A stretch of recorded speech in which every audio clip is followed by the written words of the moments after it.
Brothers in Booze. And here are your hosts, Greg Washington and Doug Ziegler. Look at that glass. Yeah, but it's kind of like symbolic. Hey, welcome to Brothers and Booze, y'all. But it's symbolic of my day because it's just an unfiltered Pilsner, dog. Nothing fancy, but I wanted it in a fancy glass because I wanted to feel fancy. Yeah, you got to put your pinky out and then to be all super fancy. Oh, this is not the glass for this beer. But this beer is fun. It's unfiltered American Pilsner from Saturday Beer. Now, Madison locals may not understand what Saturday or recognize Saturday Beer, but Saturday Beer is another way to describe Youngblood, y'all. Now, most of y'all know Youngblood. They are one of our favorite and best breweries here in Madison. They're located up on the square there, real close to the Capitol. Saturday Beers is another one of their brands. They just started. I picked up some today, and I'm putting it in an old Travis glass that is meant for like a double or a triple or a quad. Yeah. But we're just gonna fuck around, Doug. But I love the glass is so pretty, and I don't think did I use this last week? I love these glasses. So look at that, Doug. Look at that stem. Yeah, I know. Makes it feel like it's like got heft to it, right? Like, yeah. It makes me feel fancy, and like you said, I could put my pinky up. You like fancy glasses, so don't make fun of me. Yeah. My first glass isn't gonna be fancy though. So what is how you said it's just good, straightforward, unfiltered Pilsner? Yeah. So some of our favorite Pilsners, y'all, are Bud Light, and we had to plug them. Bud Light and all of them. So it's really a light drinking. It tastes like a better Bud Light. It has it definitely has some flavor. I'm getting a little bit of lemon out of this actually, Doug. And it doesn't give that that nasty Bud Light taste. So it's really good. It's fun. Perfect for the spring. So yeah, I just picked it up today. Saturday.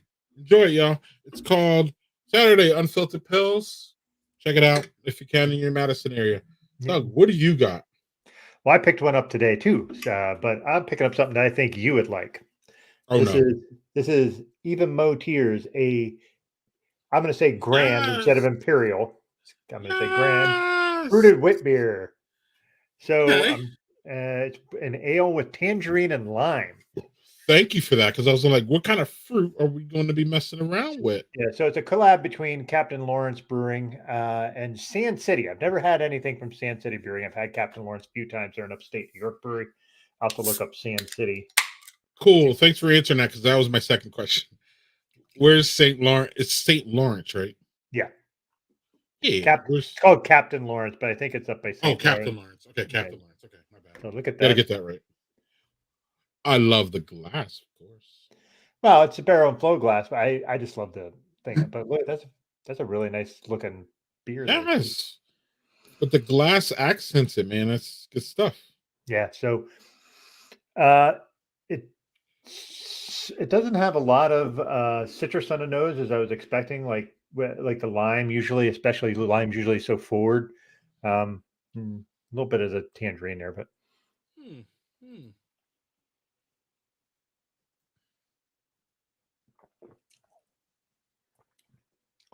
oh, that is really crisp, like really good on the palate, like really good spring beer, like you mentioned, like a spring or even a summer beer.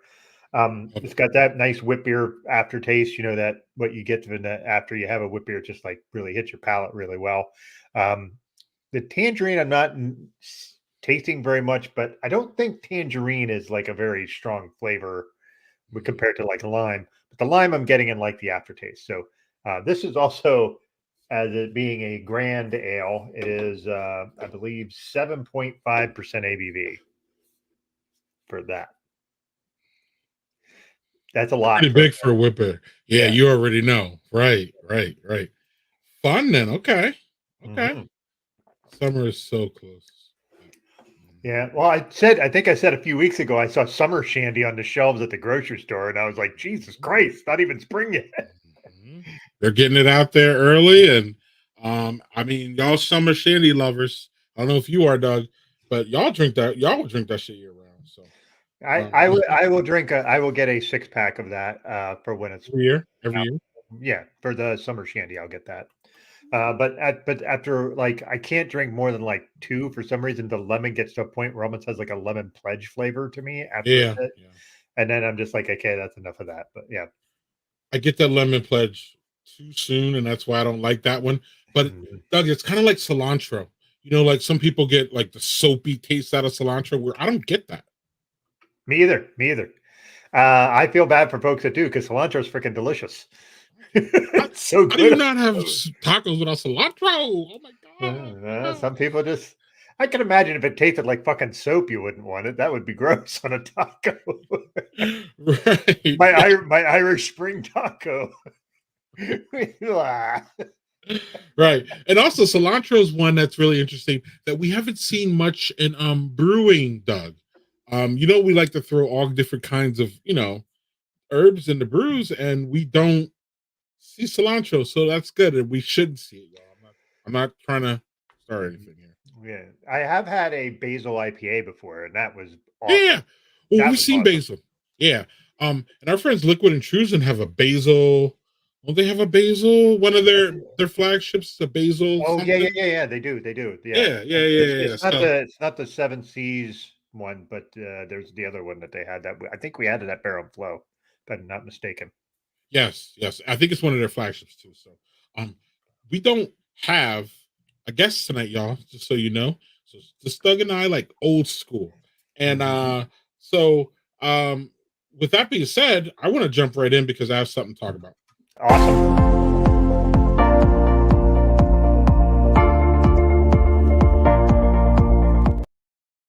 So warning, I'm gonna go off on a little tangent here. Feel free, man. Let's do Warning. it. So, and that's a warning for all y'all. So if y'all don't like to hear me talk, probably come back and then Doug will be talking soon enough, and then you'll be fine. But a couple things I want to talk about as far as what I'm listening to.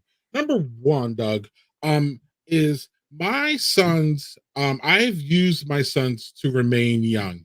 What do you mean by that? Well, I follow them as far as music goes, and I'm really interested in what kind of music they like. And I'm always Mhm. asking what kind of music they like. We turn on Apple TV, and I'm like, they all know all these guys. And I'm like, who's this? Who's this? And some of these songs are just completely horrifyingly bad and stupid and idiotic. And I don't know how y'all connect to that.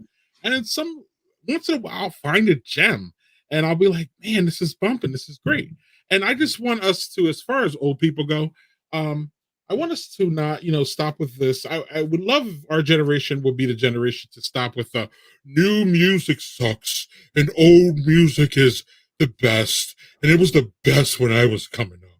And y'all kids don't know what music's all about. And my music was the best music, and your music is trash. And it has nothing to add to society.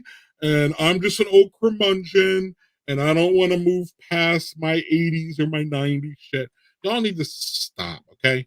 Look, it's hard catching up with the new music and the new trends and all that. It's not easy, okay? And I have sons of that age, so it's easy for me to jump on what they're saying. And who's you know Little Nas X? I don't know who this is.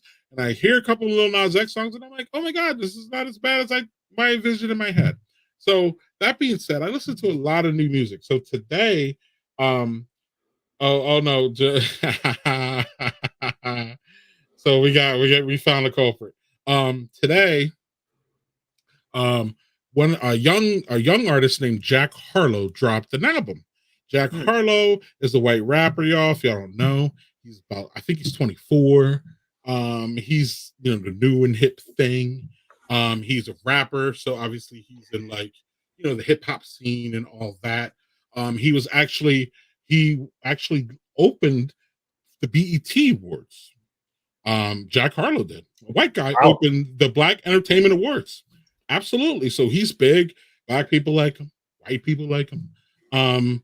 He's, you know, he's contemporary and all that. So he dropped an album today, and I had to go to a doctor's appointment. So the boys tagged along, and I dropped them off at a local library where I went to my appointment, like right up the street. So the boys went to the library, hanging out, got books, did all the library things. Where I went to my thing, but in between going there and coming back, we listened to Jack Harlow. So Jack Harlow has this one song, Doug, called it's called I Can't Be. Now I'm gonna put it on the screen here, and we're gonna talk about this because it's timely and it's interesting. Jack Harlow's also, Doug, he is the white guy in The New White Man Can't Jump, Yep. which I think is a fucking abomination. And I also think that it's here's where I'll be an old curmudgeon.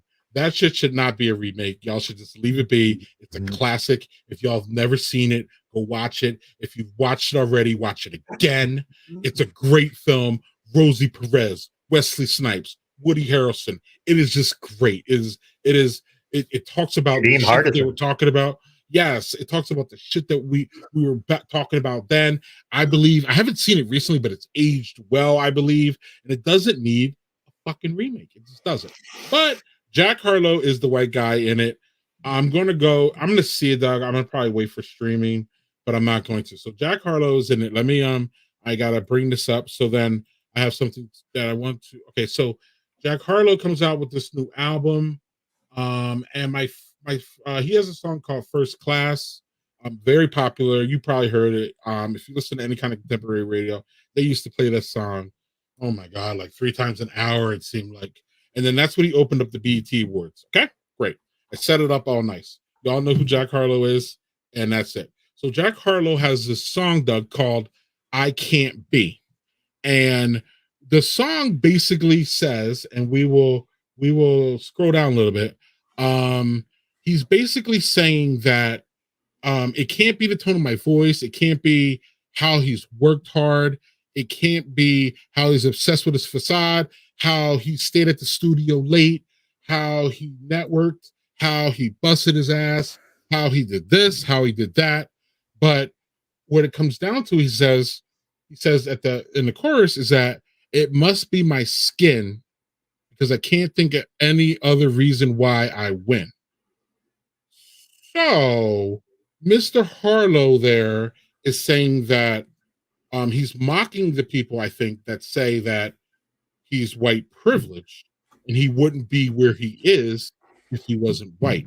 Jack Harlow in that song is basically saying, motherfuckers, I worked hard and I've done all the things that basically everybody else does. And that's why I'm here. Basically, that's why I'm opening BET. That's why I'm, doing songs with Lil Nas X. That's why, because I worked hard. And y'all out here saying it's because of my skin color. Well, I have something to tell Mr. Jack Harlow. Look, motherfucker, with all due respect, this is where white people have a disconnect on understanding what white privilege is. Mm-hmm. Right? White privilege, it's hard for white people to see and feel white privilege because y'all have grown up with it and y'all know nothing different than what that is. What that is just an easier path to success. That's what it is, Jack. It has little to do with how hard you worked, which I think you did work hard. It doesn't how much you've networked, which I think you've networked hard. How long you stayed at the studio. I'm not taking any of that away from you, and no one is. We're just saying your buddy Lil Nas X, who's gay and black, his road was harder. You are from Kentucky, buddy. You're a white boy from Kentucky. I'm pretty sure Lil Nas X was a white guy from Kentucky.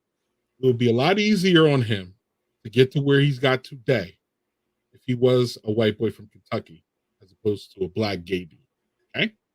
So it's not that we're not saying you didn't work hard. We're not saying that white people don't work hard. White people don't have it against them. There's a lot of things working against working class white people. There's a lot of things. Government. There's a lot of things. No one's there's a lot. saying that. Right. No one's saying there's not. Okay. We're just saying that if you were black boy in Kentucky, I'm not sure that we would even know who you are now. And lastly, Mr. Jack Harlow, pretty amazing that you would not have that job as the white man who can't jump if you weren't a fucking white man. Okay? So It's kind of simple, buddy. I don't feel he comes from a bad place, Doug. And I'm not saying that what he wrote in that song, go listen to the song that just came out. I actually liked the song, besides the fact that you're just acting like white privilege didn't do anything for you, bruh. And I'm not saying it made you who you are today. I'm just saying it helped. And it didn't hurt. That's it. Okay? Yep. That's it, bro.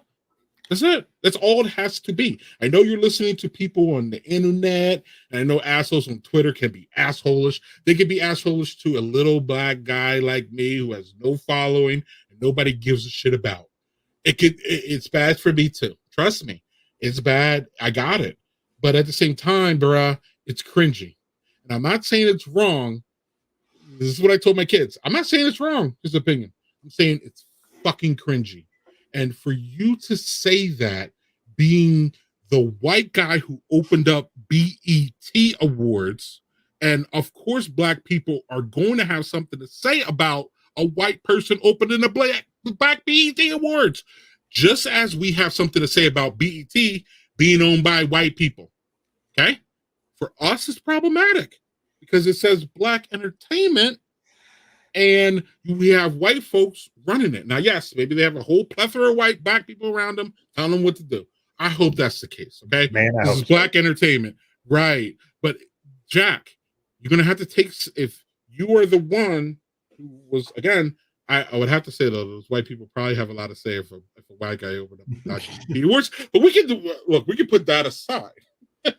Your motherfucking ass again opened the back BT awards, so that there's going to be some pushback on that. Okay, so that's what you're feeling, buddy. It's cringy.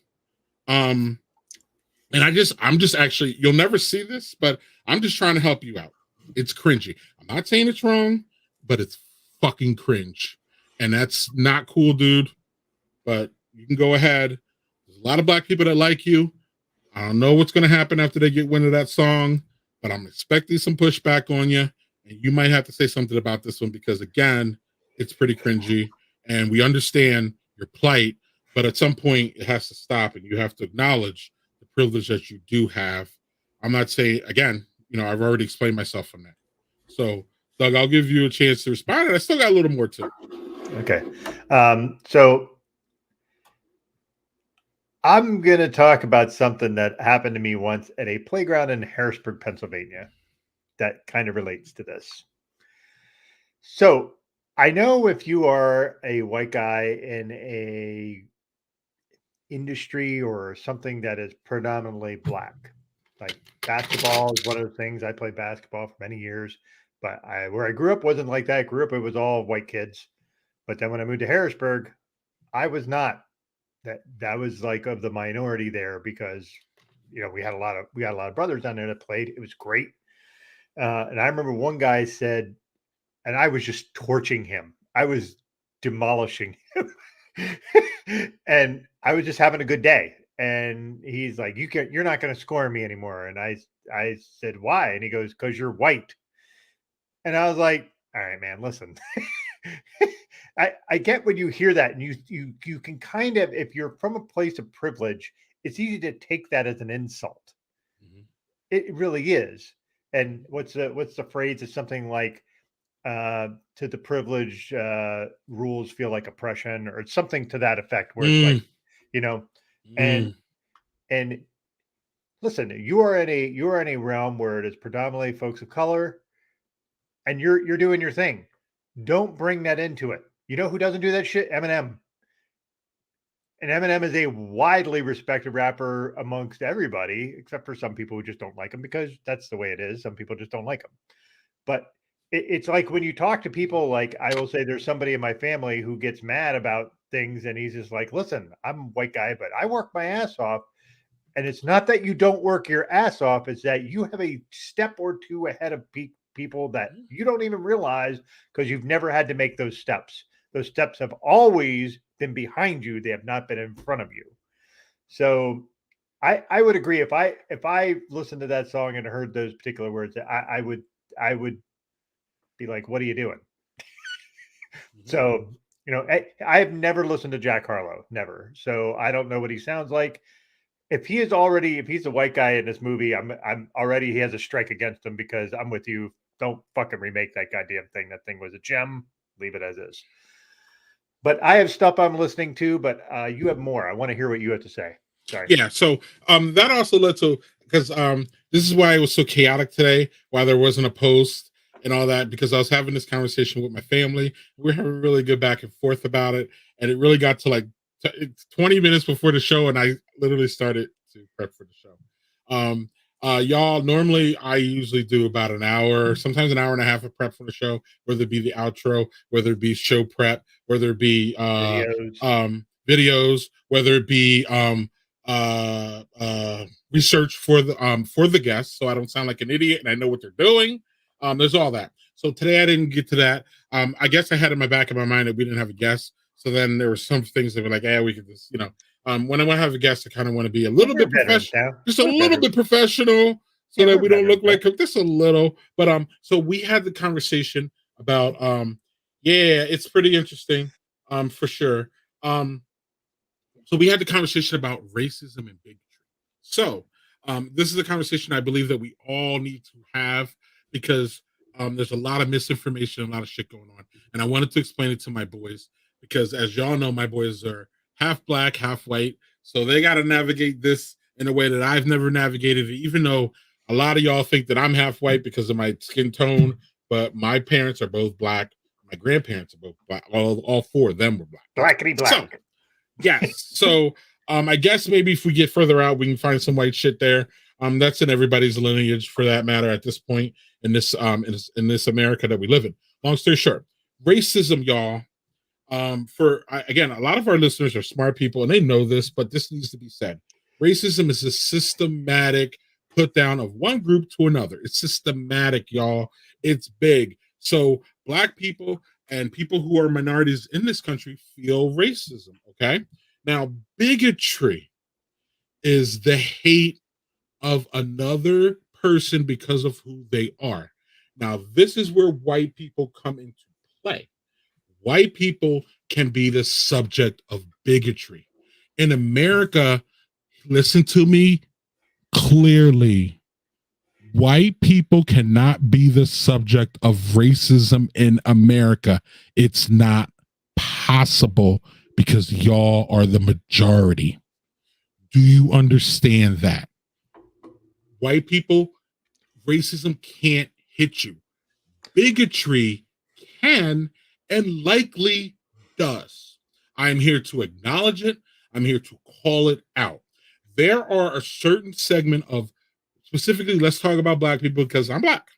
There's a certain segment of black people, Doug, that don't like Jack Harlow, don't like Eminem, because they believe that they have taken something that black people have made and black people have discovered, and black people have pushed out, and they have used their whiteness to edge in and to appropriate, or whatever you want to call it. Okay.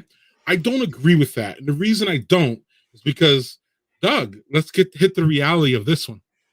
Rock music is white, right?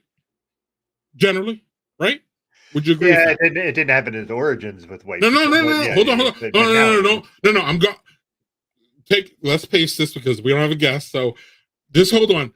White rock music is generally a white thing. Am I just say yes or no? Am I good on that? Okay, cool. And as you've noted, rock music was started by black people.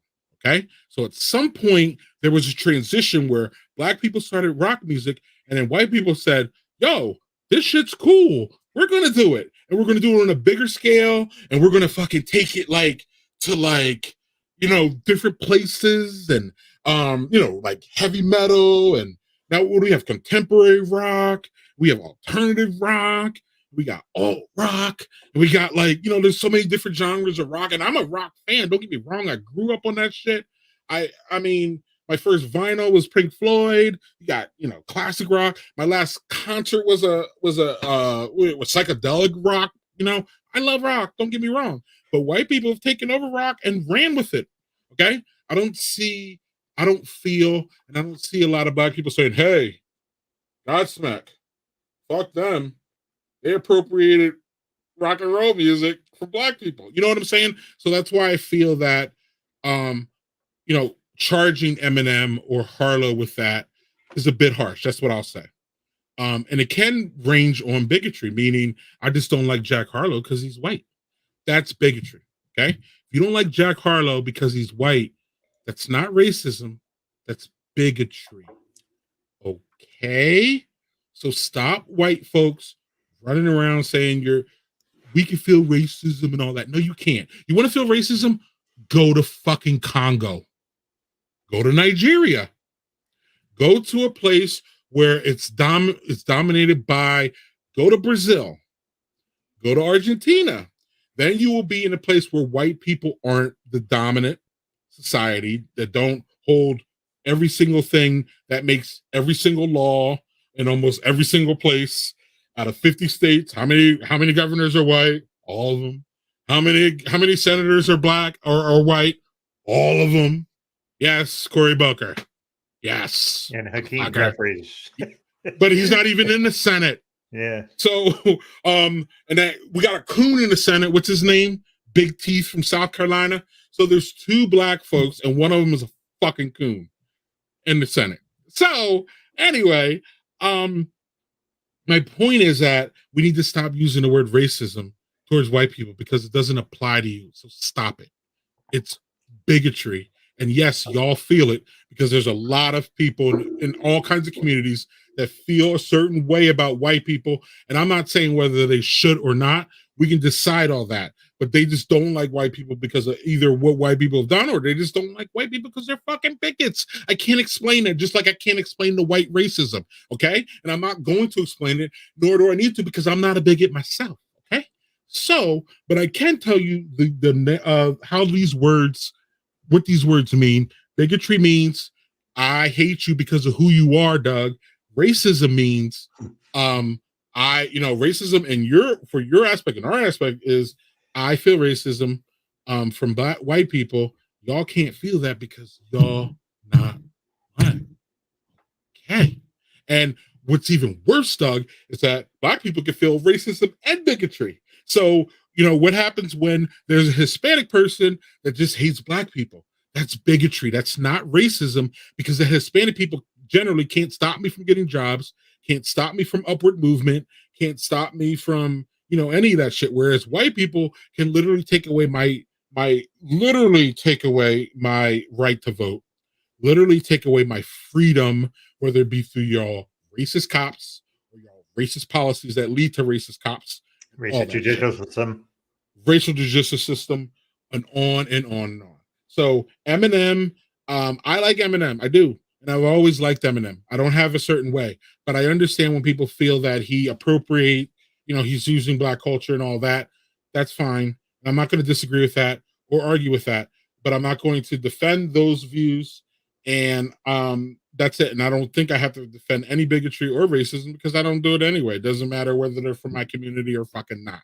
So I hate it all. And I don't want to have this conversation, but I really thought I really needed to have this conversation with my family, with 2 half white and half black kids, because again, they have to navigate this differently. As you've met my kids, Doug, and you could, they look black for the most part, so they're going to have to deal with that thing, that bigotry. If somehow you catch them in the wintertime when the hair is a little bit longer, I don't know. They might look white. I don't know. I'm just saying that they need to kind of know all this. And I want to make sure that they know the difference between racism systematically and bigotry, which is a totally different thing. Doug, thank you for letting me have that. Dude, what do you mean? Thank you. This is the thing. It's like, I can't speak to your experience. I'm a pretty privileged white guy who lives in the middle of upstate New York. Like, I have a lot of things that make my life very easy simply by the tone of my skin. So, like the color of my skin. So we need to hear your perspective. We need to hear all of that stuff. We need to hear how you talk about bigotry, how you talk about racism, how it is defined, how it works. That's important. And yeah, Tim Scott, fuck him. But not because he's a black man, but because his policies suck. Right. Well, I'm saying it because he's black and his policies suck. I'll take that. You're cool. You stay there, and I'll be over here. Right. Fuck him. So fuck him and the horse he rode in on. And unfortunately, it's not the horse's fault, but Yeah. Sorry, no. horse. Sorry, horse. Right, you get lumped in. But he looks like a damn horse when he smiles. So I think it all is appropriate. Yeah, I took a low blow. I don't give a fuck. Fuck him. Yeah. Fuck you if you don't like it. Fuck it all, really. So anyway. Yeah. Oh, look at this, dog. This is Yeah. this Yeah, conversation- so you need to get another one while I talk about Yeah. my thing that I want to talk about because I don't listen to a lot of music, but something caught my ear this week and I really like it. So I'm going to share that. Why don't you grab a beer and I'll talk? Oh, so we're still on what are you listening to? Yeah, because Excellent. I usually am listening to podcasts or audiobooks is generally what I usually listen to. But this popped into I was listening to Spotify for some reason, which I normally don't. This is this group called St. Paul and the Broken Bones. They are this soul group from Alabama. Kind of like if the Alabama Shakes had a male singer. It's really good, really good stuff. Just soulful, funky. I really recommend you give them a listen to, just because it reminds me a bit of, like I said, Alabama Shakes and like Sharon Jones and the Dap Kings. Sharon Jones and the Dap Kings are a bit more funky than them. They're a bit more soul based, but it's kind of like if Sharon Jones and the Dap Kings and the Alabama Shakes kind of had a baby together, and that's what they remind me of. That sounds awesome. Yeah, so that's really good. I am also going to recommend for those of you, and I'm going to thank TikTok for this, is these people were getting on TikTok crying about the latest Louis Capaldi video. And I don't know if you know who Louis Capaldi is. He's kind of like a pop artist, white pop artist. Okay. It's this fucking song called Wish You the Best. I am not going to ruin for you. Watch the video. I watched it right before I went to bed. That was a mistake because I cried like a fucking ninny for about 5 minutes. Okay. It's a good song. The video is awesome. So just Wish You the Best is the name of the song. So Awesome. and Louis Capaldi, I will say, is like kind of a chubby white guy who just kind of I know who this is. He's great. He just like, yeah, I'm just me. Just fuck it. Like he just doesn't care. And maybe that's some white privilege, but it also is being a chubby person or someone who is overweight that doesn't play well in the media. You look what happened to Sam Smith after he did the Unholy video where they were giving him shit because he's like, Satan. Yeah, well, it's not just the Satan part; it's the fact that he was like being sensual as a person who is overweight. And that was like, people don't like that. It's like same thing with Lizzo. They don't like Lizzo because she's sexy and she's not a skinny white chick. So anyway, yeah, sorry, tangent there. No worries. I think you're gonna like this beer because you sent it to me. I did. Yeah. I think you're forward. Which one did you open? Finally getting to this. One that's ironic as hell for you to send to me, which is Regular Jesus. I'm not gonna sing it because it's now in my head. Thank you. Yeah. I thought this was interesting. Because I think you've had this on the stream, right? Yes. I like the tagline, a porter that tastes like a porter. I like the tagline. There's something I don't really want to fully accept it though, Doug, because what was that song, Doug? Personal Jesus by Depeche Mode. Oh. Yeah, I'm not going to sing it because I don't want to get it copyrighted in the stream. No. I thought there was another song you mentioned. Was that what were we talking about before? No. The song was called "Wish You the Best" by Louis Capaldi. There we go. I think that's what JC was talking about. You can verify, of course. But on Personal Jesus is yeah, I know that song. I think everybody knows that song. That shit's popular. It was popular as hell. So Doug, in my area, from where I'm from, I don't see many porters, let alone many adjunct porters. But I kind of get the sentiment of this, and it is what it is. It's a porter that tastes like porter. Yeah, Jade, she said that's what he was wondering. Yep. Yeah, Wish You the Best by Louis Capaldi. Yep, that's you. Yeah, it's great. It's just a straight porter. And it is what it's advertised, and I love it. Thanks for sending that to me. You knew I would love it. with the name I daddy knew you would like daughter. that. Oh, I mean, come on now. Well, the Wasn't other going thing on is, that big of a limb, but go on. yeah, it's because it's their beer is even more Jesus. Like that's their beer that they did that, and this is like the base of that. And I was glad they did that because they make like fucking 10 different variations of even more Jesus. Oh, that's the And then, concept. and then they're like regular Jesus. I'm like, awesome, give me that. So I grabbed it. Yeah, it's a really good solid porter. Oh, that's Stu Claw. Okay. Yeah, Okay. yeah, Now I get the whole. Finally got it. Okay. It took forever, but I'm there, y'all. that's all right. I got a second when we're ready, unless you have Cool. something. Oh yeah, we are. Yeah, we are.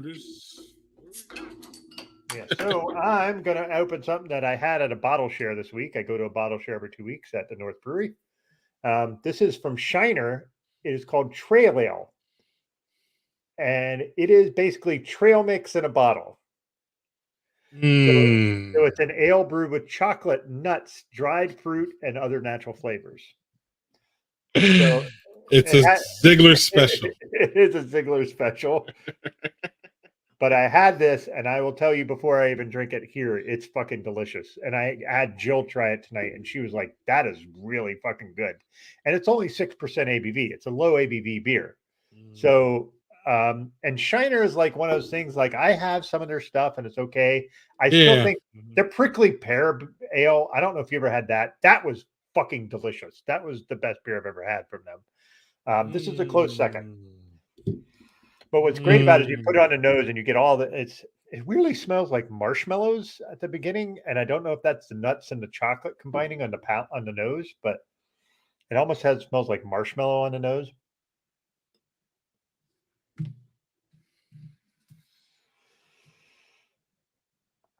But that is a very dark ale. And yeah, it's super drinkable. And none of the adjuncts are like fucking killing the palate. It's good ale with just the really right mix of adjuncts. So well done, Shiner. Well, actually, it's Spatzel Brewery, and they just do the Shiner brand. So fucking good. Either way, gotta give due words due. For sure. Yeah. Cheers to you, folks. Thanks for joining us. Cheers. Yeah. Thanks all of y'all. Yeah. Where's our friend Zach? I thought he. We were talking to him early all day. Actually, it felt like. Oh man! So a little backstory, if I can, a little. Oh yeah.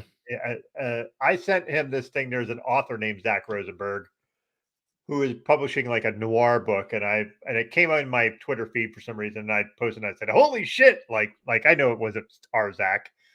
And Zach sent us a series like 4 videos about how he scouted out all these Zach Rosenbergs, and he was like put on good relationships because that way, if someone was looking for him online and they found these other Zachs, it was always going to be fine. I'm like, that's kind of fucking brilliant. Like, just to make it so that other people, they're looking at the wrong Zach Rosenberg, it still looks good on him.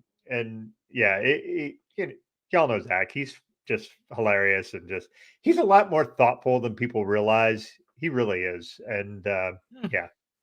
So yeah. Oh look. Well, it should be.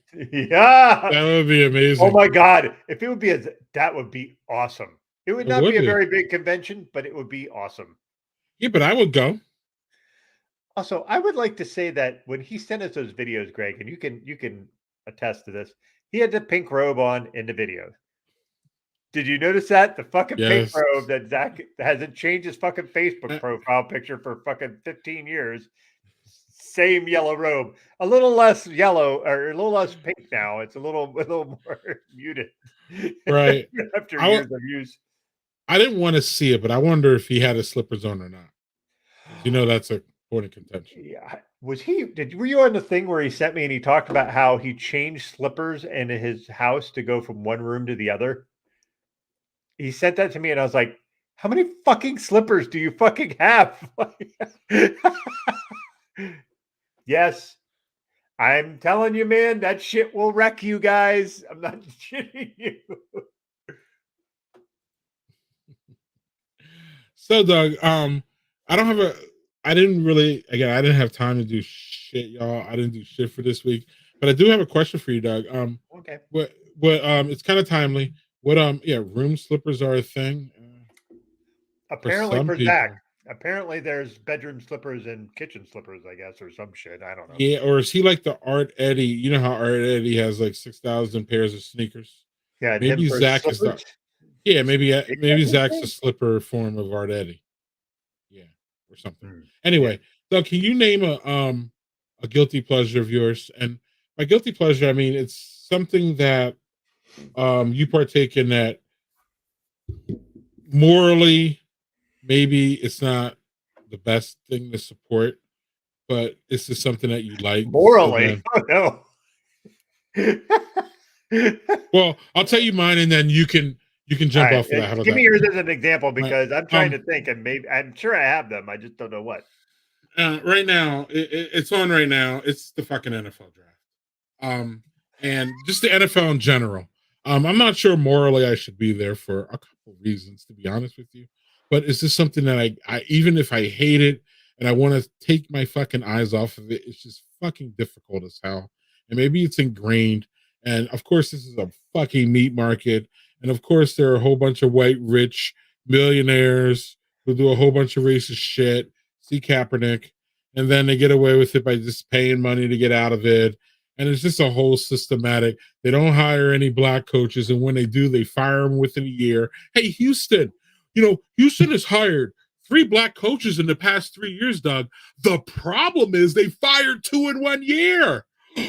Like, there's 3 black coaches in the league, and one of them's probably about to get fired next year because he's the Houston coach. So, like, and we have one Mike Tomlin who's just an amazing coach. I fucking hate the Steelers, and I don't like Mike Tomlin, but he's a damn good coach.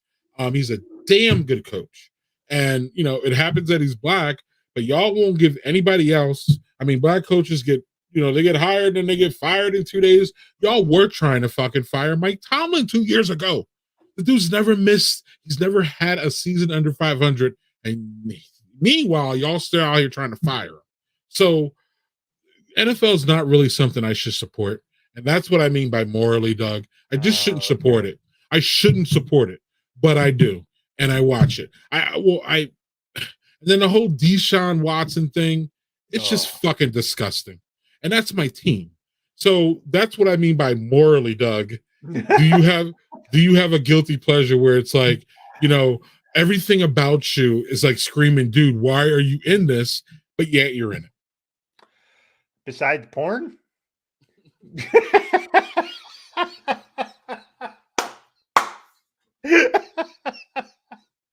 Sorry, folks. Well, we got our answer. Next. No. I actually want to give a shout out to Houston's last black head coach, which was Lovie Smith. And Houston was in line to get the #1 pick in the draft, and Lovie Smith fucking made all these great decisions in the last game of the season and got Houston out of the #1 pick because of how he coached that game. Yes. He went for it at the end and they got it. Yes. Then they fired his ass. Yeah. And then they're like, fuck you. We wanted the #1 pick in the draft. Right. So yeah. Daniel, don't go there. Daniel, don't go there. We're not getting any, we're not drilling down on that. Sorry, man. Pun intended. Yeah. Ha I'm trying to think of. Now, I supported the Jacksonville Jaguars when they had Urban Meyer. Does that count? That was such a fucking shit show, and he was such a terrible person. But some of it, I'm trying to think of like authors I read or like. Mm-hmm. Oh, I have one. I like Firefly. Firefly is a great fucking show. Got canceled. The guy who directed it is Joss Whedon, who is a misogynistic prick. And I really like that show. I like the movie Serenity. He's done other things which are pretty good, except he's a misogynistic prick. And it's all that separating artist from art thing that sometimes I struggle with. Yeah, me too. I don't know if you knew, like, everybody reveres Prince, but Prince was pretty shitty to several women in his life, like really fucking shitty. Yeah. And yet I still love his music.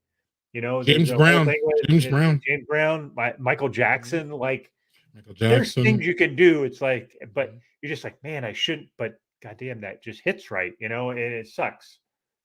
Thank you. I saw it though, but thank you. Yeah. I don't know who said it too. I don't know I who it don't, is. I don't know, That but you? no, that's Nate Mosser. I don't.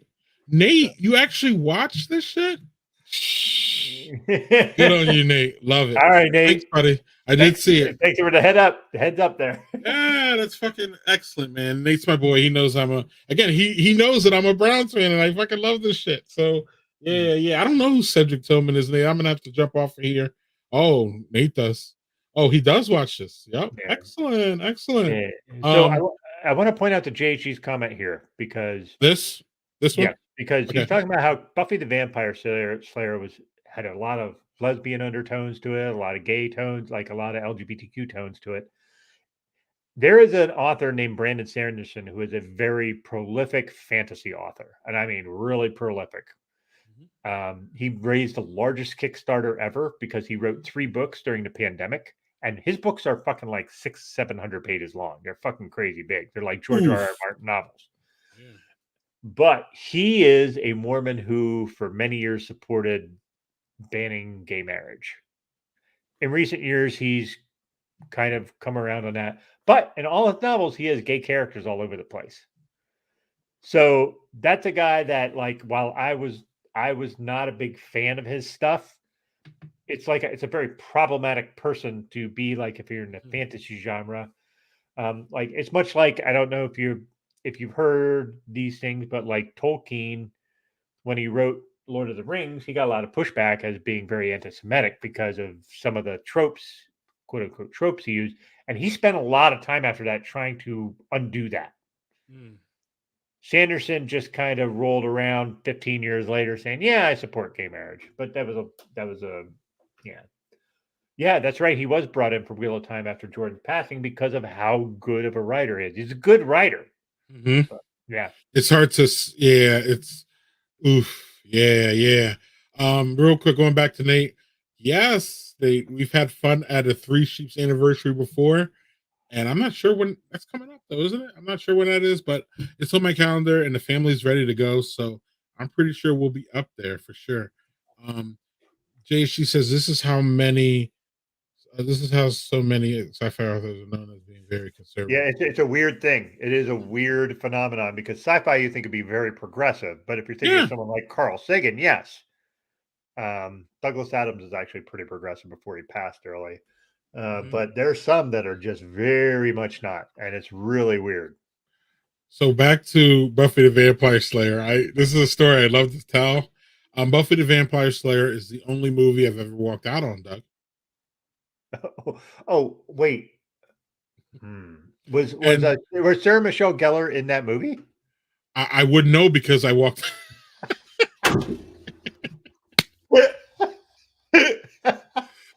And Doug, to make matters worse, it was the dollar movies. Remember the old dollar movies? Oh, you walked out of the dollar so movie. Like, I was like, I don't know. I don't know what happened. I don't remember. I do remember though, like it was just like this shit is horrible. I'm out, and it was like 10 minutes, dude. It was really, really fast. I'm like, I got better shit to do. Yeah, well, I don't know. Pull up Daniel's comment here.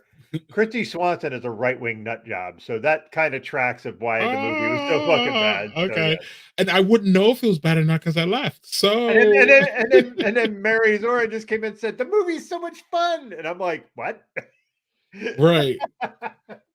Hey, so should I double back? Should I double back on this? Is that Mari? Should I double back, Mari? That's Mari. Yeah, I should double. I should. Mari. No, but should I, Doug? Have you seen that craziness? That movie? That movie, yes. I was not a fan of that movie at all. Okay. So I got one double back and one don't double back. Okay, cool. All right. Yes. Yeah, Sarah Michelle Gellar was the TV Buffy, which I've never seen an episode of that, but I know a lot of y'all really love that. And I'm not gonna say, I just never seen it, but I remember Buffy the Vampire Slayer being huge, Doug. Huge. That was like the biggest CW thing for the longest time. Like I think that actually kind of put CW on the map, if I remember correctly. Yeah, and that show, if I recall correctly, hit all genres. I mean, there were guys watching it, women watching it. I mean, everybody loved that shit. So hats off to Buffy. I don't have anything against it. I just didn't and I was just like, it was more like, no, I got better things to do. And I just jetted. It was hilarious. But Doug, have you ever walked out on a movie? I do not think so because I'm a fucking cheapskate, and if I spent the money on the movie, I'm gonna fucking sit there and watch it, even if I hate watch it. Even if it's $1. $1 might be okay, but I've never. I'm saying like if it's a movie that I spent back in the day, it was like $6 to go to a movie. It was a And, lot, yeah. and I mean, at that six point, was $6 relative. $6 was like $20 now. Right, So like I'm like, I'm not right. gonna fucking walk. I spent fucking money that I probably shouldn't have spent here. So I Yeah. don't now that begs the question: what's the worst movie you've ever? What's the worst movie you've ever watched, start to finish? Start to finish, not one you stopped, not one you walked out on. What's the worst movie you've ever watched from start to finish? Because I have an Yeah. answer for this right away. I can give you a recent one. And it's probably not the worst one I've ever seen.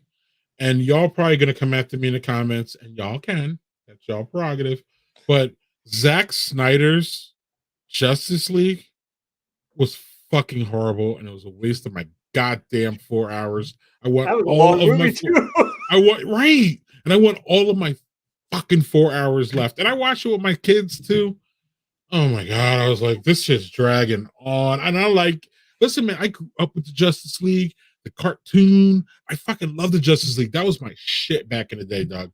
Like I was into the Justice League. Don't get me wrong. Like, Yep. so it's not about that. It was just that shit was prodding, slow, boring. It was just a fucking hot mess. And I disliked it. I watched it at my house. And the only reason I felt that I had to watch it because I'm like, this has got to get better. And then my boys are there too. So I didn't want to just ditch out on my boys, which I've dished out on them on movies before. But recently it has to be Zack Snyder's terrible, terrible, terrible Justice League. Sorry. It's really bad. Another one is that Abomination. Batman and Robin, is it? That shit's awful. Yeah. Is that the one with George Clooney? Yep. And it had so much promise. And Alicia Silverstone and Chris O'Donnell and it had Tommy Lee Jones. It had really good people. And wasn't it great one actors? Schwarzenegger's dumbass was in it, right? Was that Dr. Freeze? Yeah. Yep. That movie was terrible. And it didn't mean like Zack Snyder's and that didn't mean to be terrible. You know how there's some like Sharknado. You walk into Sharknado. That's intentionally designed to be shitty, but right. And Cocaine Bear and shit like that. Yeah. You know what you're getting into. Yeah. Right. And what's that one with Pooh? What's the new one with Pooh, Winnie the Pooh, and where it's a slasher horror movie? Yeah. Right. You know, it's sticky and bad, and you just know that going in. But apparently, everybody I know who's seen Cocaine Bear says it's fucking perfect to watch because it's just like this dumb thing to watch. So it's like nothing highbrow. So, yep. So, you look like you got something loaded up. Oh, I do. This movie, like you said about, it has to get better. This was that movie for me. Ewan McGregor, Ashley Judd, like two huge stars in 1999. These were like people like fucking. It was horrible, fucking horrible. And I watched the whole thing, and I tell you, I watched it with my ex-wife, and she fell asleep like 40 minutes into the movie. And I just kept watching it, and I kept waking up going, this has to get better. Like, I was saying that out loud, how bad this fucking movie was. I fucking hated this movie. And after I watched it, I'm like, I will never, ever watch that fucking thing again. That movie fucking sucks. I love it. I was like, it's like almost when, you know how we love when people hate beers and they describe them and they're like, that beer was like licking a tire after like a snowstorm and shit. And like, how do you know what it's okay? What a tire after a snowstorm? Everybody can get a sense of what a tire tastes like because you get the smell when you go to. And then you get that black snow on it. So, Doug, speaking of that, I think we can progress to what are we watching, right? Sure.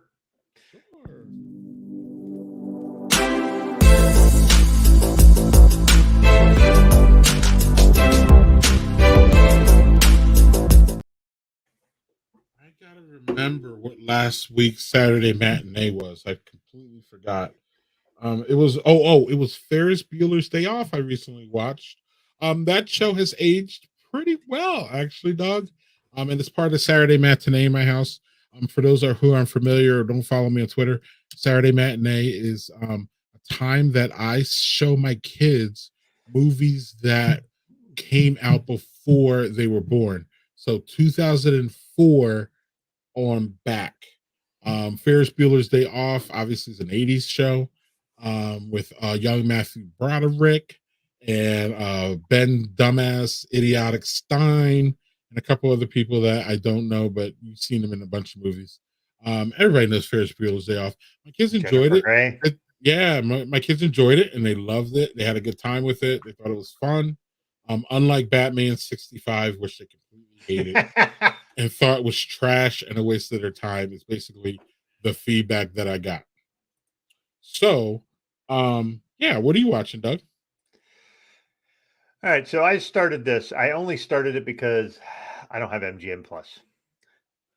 This show is, first of all, Harold Perrineau is, I can never pronounce his name, but he's a great actor. He's been in Lost, he's in Oz, two of my favorite shows. Who that black fellow there? Yes, sir. Okay. He's great. He was in Romeo plus Juliet, like that weird. Like he's in a lot of really great things.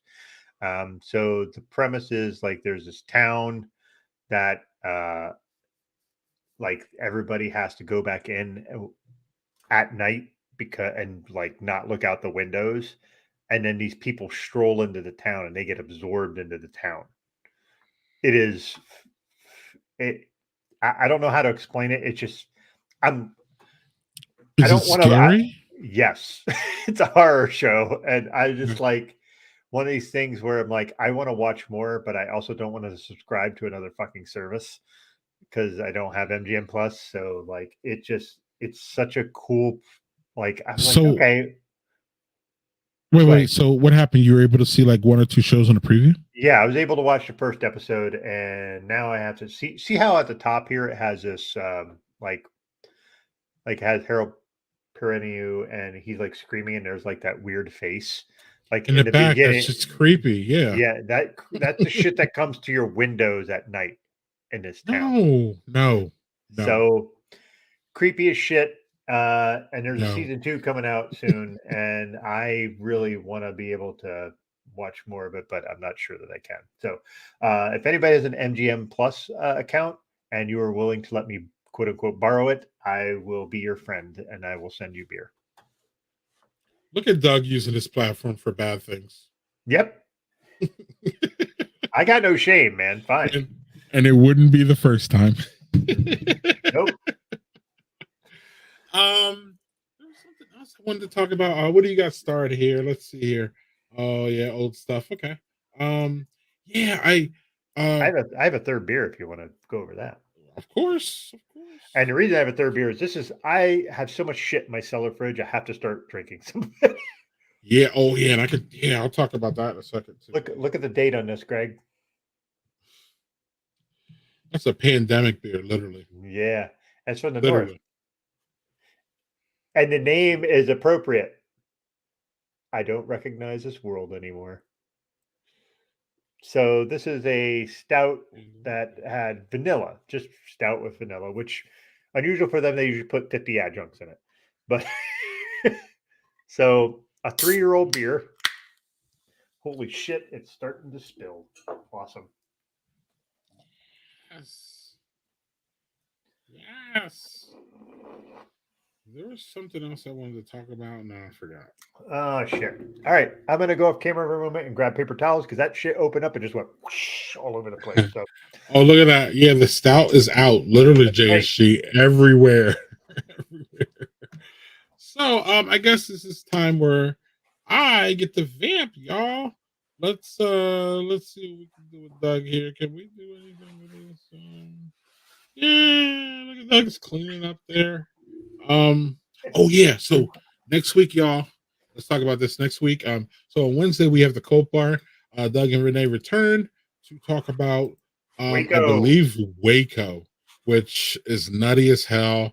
And it's actually something that I think we could all relate to because I think we were all, as some of us here are old, and we were coming up then. It might have been a blur, like So for me, like, remember Reagan's assassination and the shuttle blowing up? All those things now are kind of blurred to me, but I remember being like, watching the TV and being all connected and hooked up and all, you know what I mean? Everybody, it was a different time back then, of course, without Twitter and all these other crazy shit that we have now. But it was definitely a time where we were glued to our TV to see, is Reagan going to make it through? What happened to the shuttle people? And Waco is one of those I remember. I just remember seeing it. Yeah, what's going on there, Doug? I just remember seeing it like you know what I mean, on On fire. fire. Basically, is the you know what I mean, and just the reports like, well, it's on fire. It's like, well, thanks for that. That's great. Yeah, we So can see that. right. So next week, Doug and Renee are going to go through Waco, probably way more than y'all. They go deep as far as these Colts go. They discuss them. I don't know if you have seen them. If not, check the Yeah. Colt Bar. Google the Colt Bar YouTube. You can see all the old episodes there. Yep. Or you can go see the Colt Bar. I should have this stuff in banners, but I don't. My bad. Actually, we do. But here we go. We do actually. So you can find all the Colt Bar streams right there and all the outlets for the Colt Bar at the link tree. Yeah. That's on Wednesday. Doug, go through your third beer, and then we'll talk about next Friday. Yeah. So this is what's interesting is I expected this to have all the adjuncts floated out. Now in the nose, it's got weirdly vanilla and chocolate notes. More chocolate than vanilla, even though chocolate is not supposed to be one of the adjuncts in this.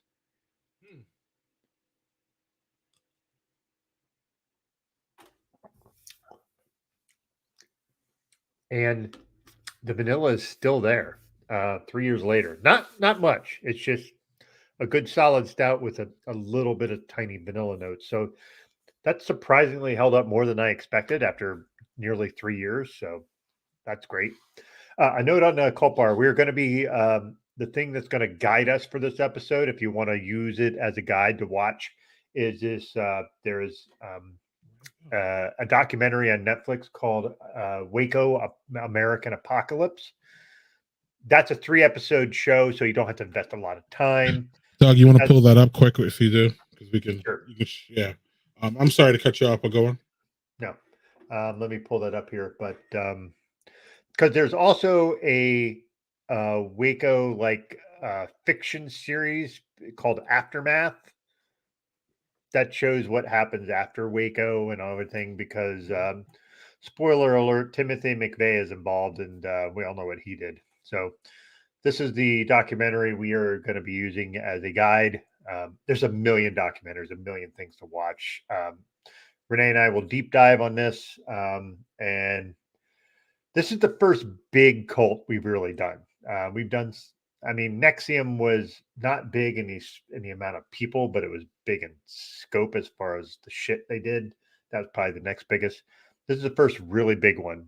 Obviously, at some point we'll do like Jamestown and all that, but that one's going to be a multiple episode show because that one was so enormous. That's the biggest cult that we can think of, because it had the most folks die from it. So there's that. But this one's going to be interesting because there's a lot of points to talk. One of the things that I think we'll talk about, and this is a little bit of pregame, is I want to talk about how the Waco raid is in some right-wing circles viewed as the epitome of government overreach. It's a very big thing on that in the back end. So, but yeah, there's a lot to talk about. So cool. And that's Wednesday, 8 p.m. Central, 9 p.m. Eastern, y'all. Yes, sir. I say the Central part because Central matters more than Eastern, Doug, just so you know. But then next Friday, I will be in Milwaukee, Wisconsin, with a few friends, drinking a whole bunch of beers and going to some Milwaukee breweries like Venture and Lakefront. Venture. Euphoric, and I love Venture. Oh my god! So that's why I'm like, I owe Doug a package of beer. I'm gonna wait to go to Milwaukee because we're going to Venture, and we'll see what happens there. But Venture is a place, Doug. Do you have any breweries? I think the North might be, but I don't think it is. Do you have any breweries that when you go there, it's a guaranteed $100 bill that is just going to leave? That is Venture. I literally spend $100 there every time. I don't intentionally do it, but after I'm done shopping, that's what happens. Yeah, I don't have any like that around here. Now, the north is the closest I have to that because I'll generally buy a couple of crowlers right there, and their crowlers are relatively inexpensive. Their crowlers are $15, Mhm. and that's not bad for a crowler, a 32-ounce pour of a beer. That's really not that bad. And the north they do a lot of really super high gravity stuff. Like how is Venture compared to Giant Jones when you go as far as shopping? Okay, so I don't ever get to Venture. So then every time I'm there, it's Yeah. like I'm just going to hoard. And then another thing about Venture is they have single cans, Doug. So I can get a single can of all their shit. So Oh, that's what I do on. And then also, Doug, lastly, they have coffee. And my family loves coffee. So then I'm buying coffee too. And then if I have my family with me, they're buying coffee. The lady gets tea. She loves the tea there. So it just becomes this big thing.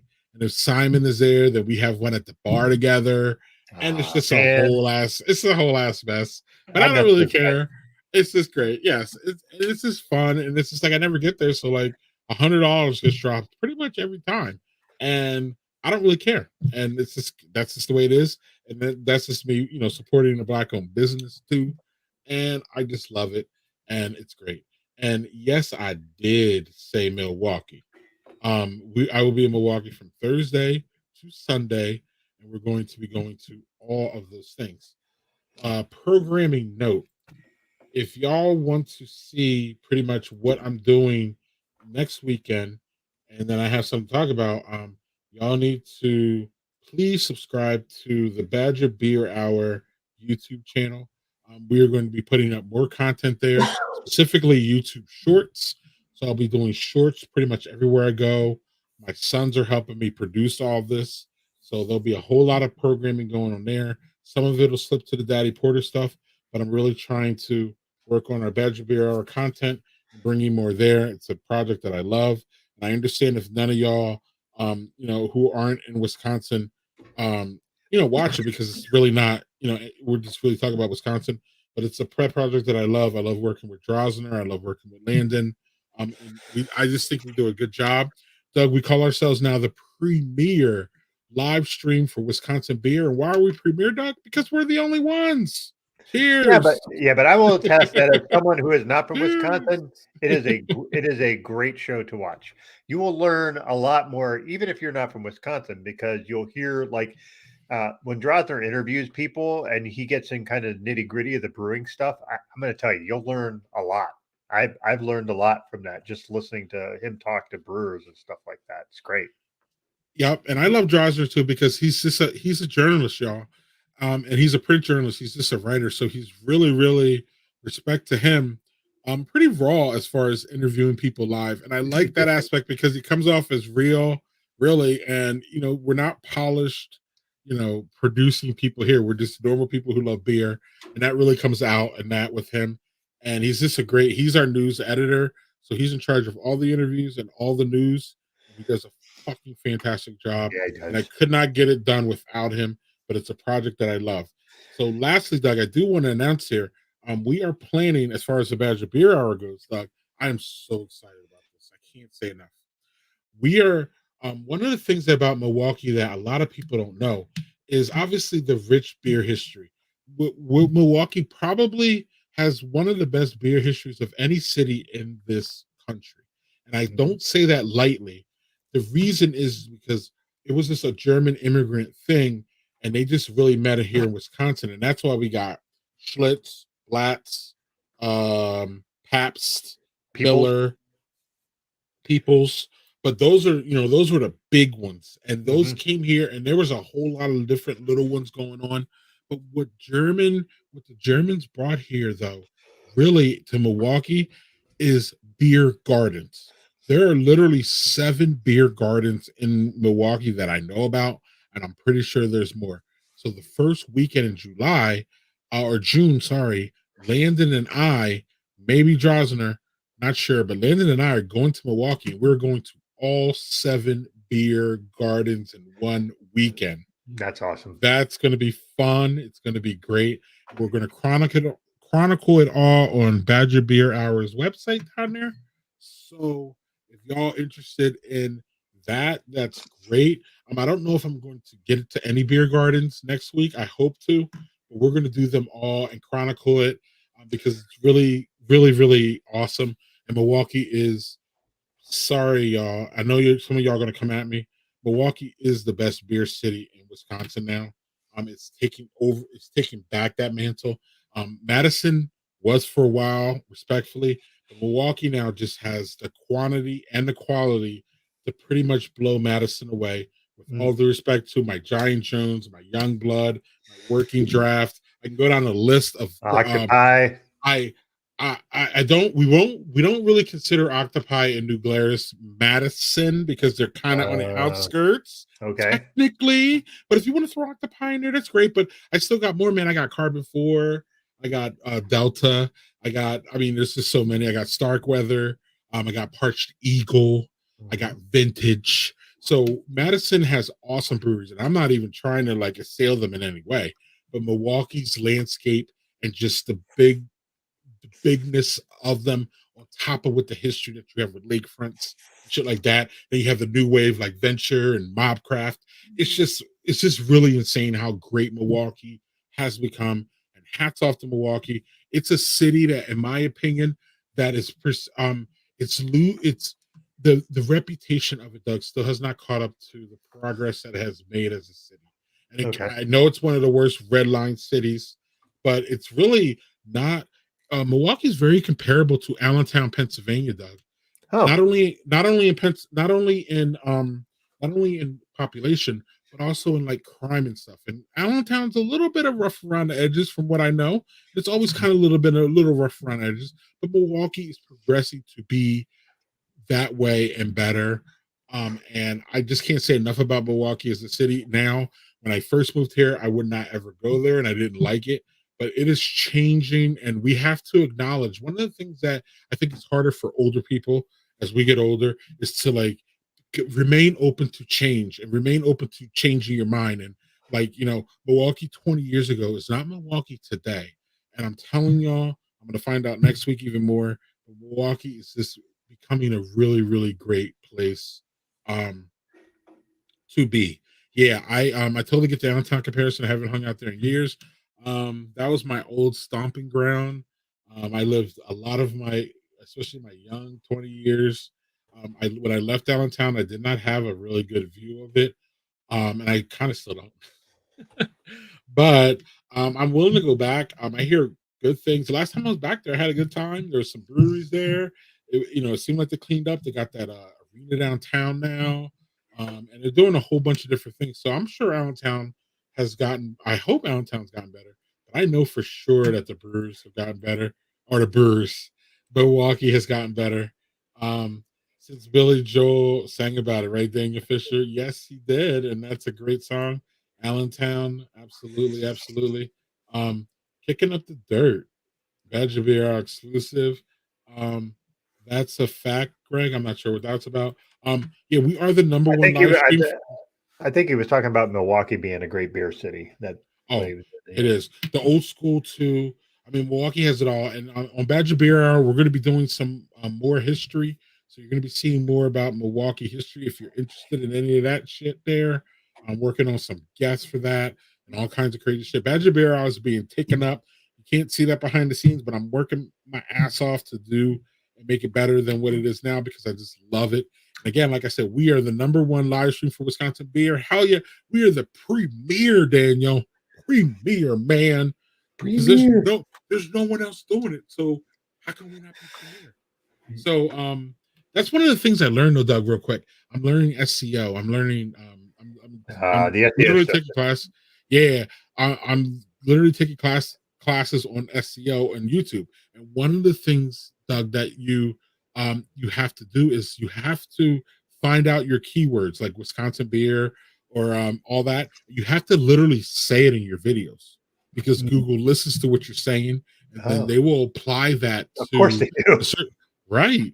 And they will apply that to their search rankings so that it will push it up. So, like, one of the things I found out is when I put Wisconsin beer news into YouTube, I can't find Badger Beer Hour. So that's a problem, and I'm working on that. But part of me working on it is saying literally on the stream, Wisconsin's beer news premiere or stuff like that, so that it'll eventually be there. I don't know if y'all know this, but YouTube is the second largest search engine behind Google. Do people know that? No. I bet. That's Yeah, where yeah, yeah. that's what I do. Like if I don't find it on Google, I look on YouTube. Right, So right. it makes sense. So yeah, it's the second largest search engine. So that's something important. Now, when you go to Badger Beer Hour, Wisconsin News, and you put it in Google, Badger Beer Hour shows up. It doesn't on YouTube. So I'm working on that. But yeah, there's a whole bunch of things coming to Badger Beer Hour. So subscribe down there. I rarely do this as far as begging for subscribers, but I'm starting today. Fuck it. I'm begging for subscribers. Check it out, bros. If you love this stream, you'll love that. Same with the Colt Bar. I'm behind the scenes. You'll never probably see me on front, but I am always in that little box down there, either helping Renee or Doug, or just laughing at their comments, or just or being like, "Holy shit, are you serious?" Yeah, that's my favorite is when you comment like, "What?" And I'm like, "Yeah, that's how that works." WTF, right? And then when you see Doug look to the side like he does here, and he laughs during it, that's me making some fucking silly comment. But also doing the graphics and all that. So I'm proud of that stream too, because Doug and Renee rock it, and I'm proud to be a member and a teammate of that. And I'm hopefully, that thing doesn't work if you aren't there. So until you all kick me out, I'm going to always be involved. So it's all cool. I'm just fascinated by always part of the crew, man. Yeah, man. I'm into the. I'm not into the cults as much as y'all are, but y'all have got me there. So it's cool. It's cool. But so those are kind of the projects. So so long story short, I didn't get to my thing. I'll be in Milwaukee next week, y'all. And then Doug and Renee, I believe, are going to anchor the stream next week. And I might pop in or not. I can look, man. One inner working thing on this thing, y'all, is I've always tried to get Doug to take a week off, and this motherfucker never takes a week off. Never. Like there's no. Well, we were gonna take a week off, and I was like, "Hey, this will be a chance for me to practice, do the producing stuff, because you always do that, and I always feel bad because you're always having to do the legwork." No, it's not. I enjoy it, and at this point, it's almost like it's almost like natural at this point. I don't even really think about it as work; it's a labor of love. But this motherfucker right here, y'all, I gotta get it right. Okay, this motherfucker was in the hospital with a fucking heart attack on Tuesday. Like, okay, so who's the guest?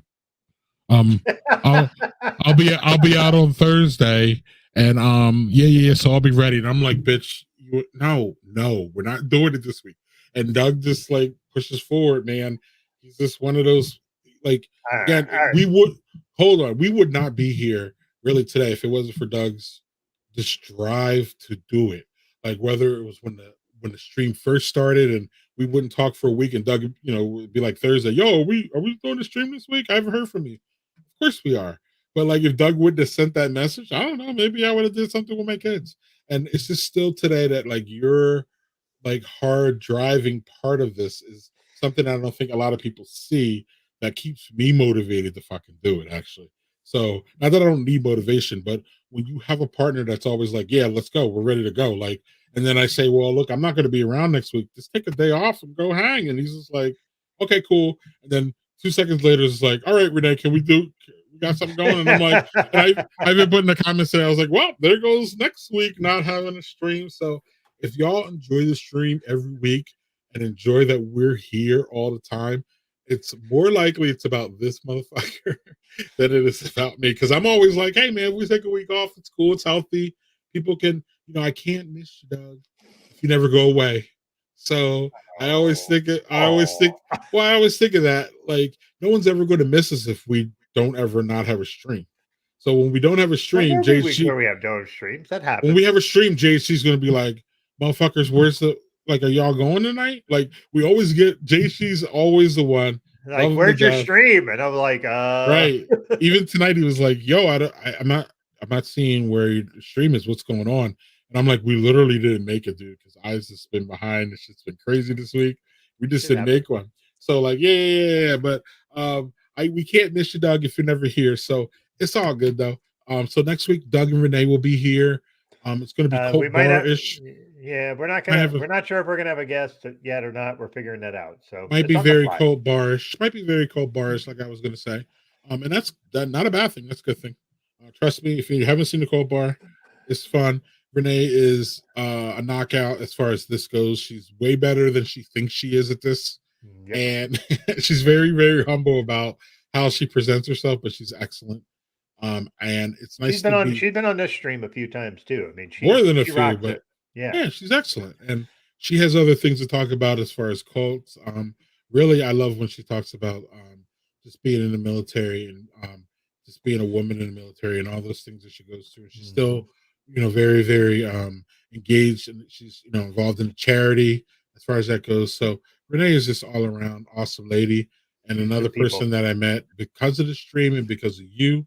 So we gotta love that. And yeah, Doug.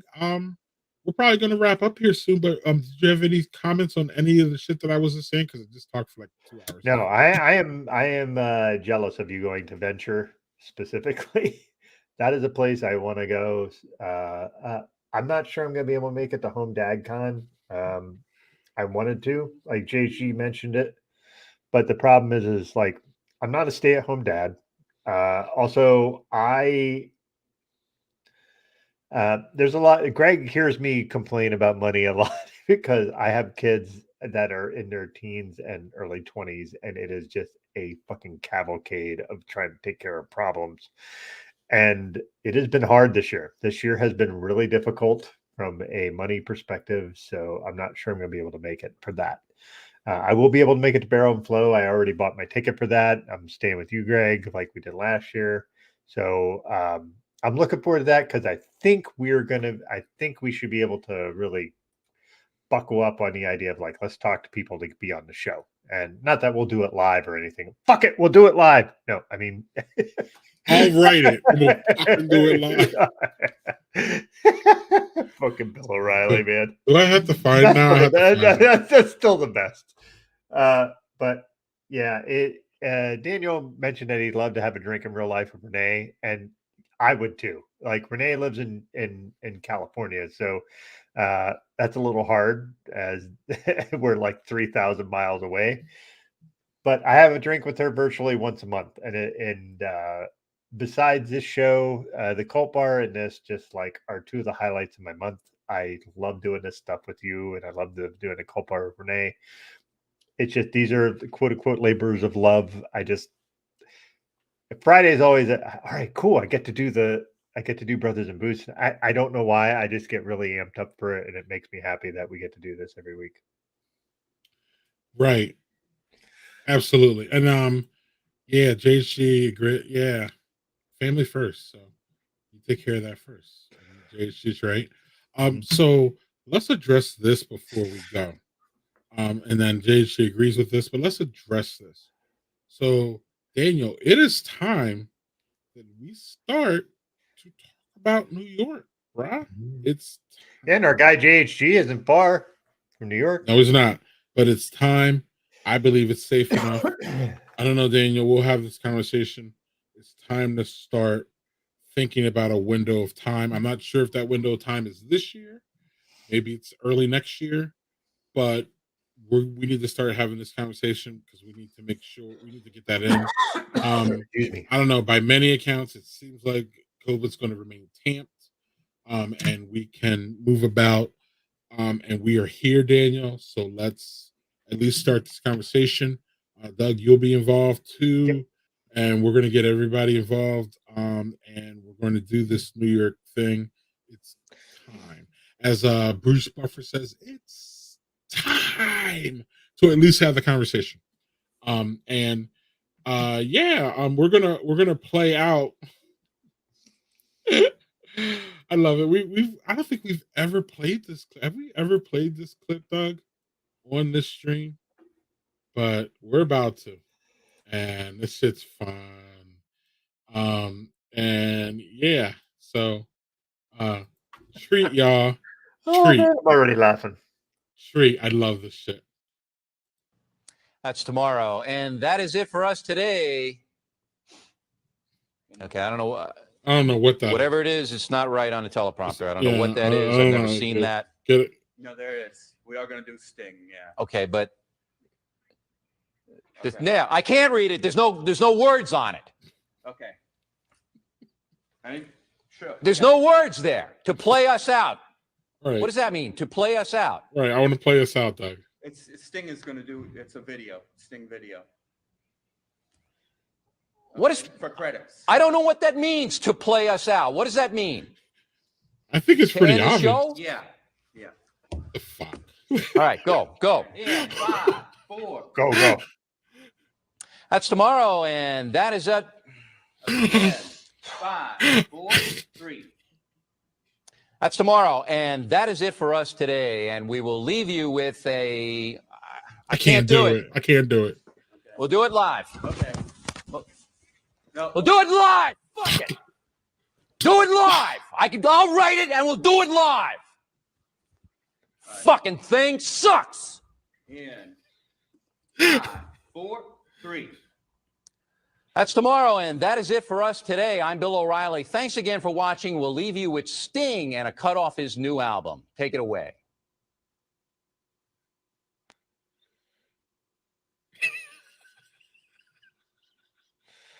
What a nice guy.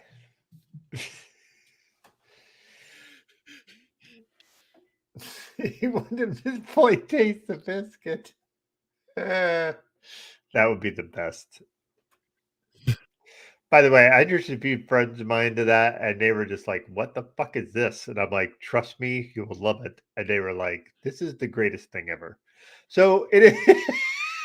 I have indoctrinated other people into that. Right, and we're going to get